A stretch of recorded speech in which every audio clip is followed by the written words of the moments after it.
कि साडा भाई कहंदा है ललानिया कि जेड़ा मैं लॉन्ग मार्च दे विच उकाड़े लो हिस्सा लिया या जड़ी मैं अपने उकाड़े की नुमाइंदगी अपनी पार्टी च जाके दूसरे शहर च करना कि मैं कोई टिकट दे लालच च करना।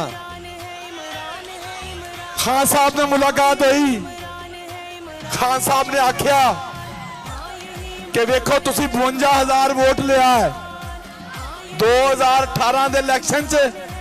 अलहमदुलिल्लाह तुसी दोस्तां ने इस अपने भाई नूं 52,000 वोट दा नवाजिया है।